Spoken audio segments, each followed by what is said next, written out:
The biggest pilgrimage in the world is underway. Millions are gathered in Saudi Arabia for the annual Hajj. Pilgrims have been voicing their support for Saudi authorities. That comes amid criticism from Iran on how Saudi Arabia runs the Hajj. Last year, hundreds of people died in a crush. Iran is calling for a fact-finding committee to investigate the cause of the tragedy. But pilgrims say the Hajj should not divide people. Instead, it should bring people together. I know there's a lot of talk, but for me as an Egyptian, I would only wish for Saudi Arabia to be the number one in Islam and the source of legislation and information on formal holidays.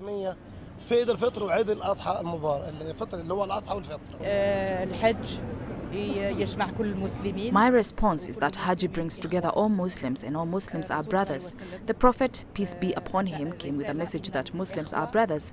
We are Muslims, and Hajj brings together each Muslim without politics.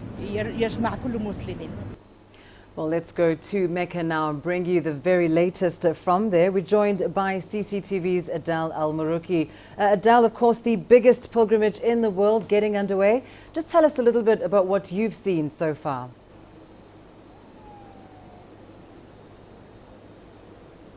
Well, it's a huge gathering. We're talking about around 3 million pilgrims are here in Mecca. They've all have gathered, and starting from these coming days, particularly on Saturday, all these millions will be moving together in a huge, marvelous scene where Muslims all dressed in the same dress code, moving together from one venue to the other here to perform the Hajj pilgrimage, which will last for about 4 days. But meanwhile, people come here, they go to the Holy Mosque here behind me, where the famous Islamic cube is inside. They go pay their respect and their prayers, but so far, as they're all gathering here, they don't really have to move together at this point. So everyone is more or less free to do whatever he wants, but starting Saturday, this is where the mass movement and where any possible risk could happen. And that's why the Saudi officials have been taking extreme measures this year, trying to prevent the accidents that happened last year. Well, as you say, that tragedy last year, Adel, it does not seem to have deterred the faithful. As you say, 3 million people attending the Hajj this year. But tell us more about the extra security measures that have been put in place to avoid a similar tragedy as we saw last year.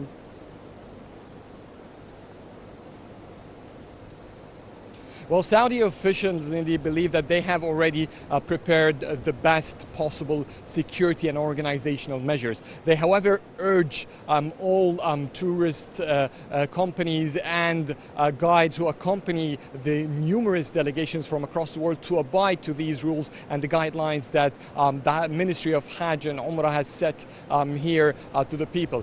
The main incident where we've seen a lot of stampeding since 2002 is near the Mina area, which is one of the final phases to the pilgrimage. There's a main road which has a capacity, according to the mayor of Mecca, has a capacity of 500,000 pilgrims per hour. So if we're talking about 3 million, maybe a little bit more, then this should accompany them just to be divided across the hours of the day, and no risk should happen.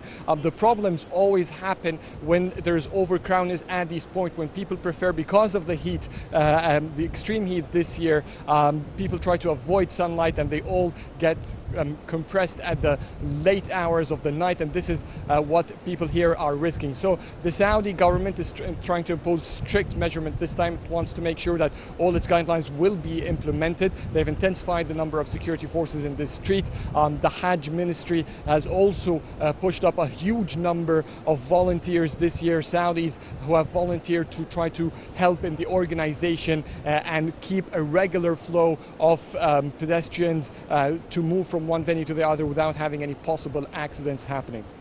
Well, thank you so much. And of course, those measures you speak of, Adel, indicative of how big an event this really is. Adel Al-Marouki live for us there in Mecca.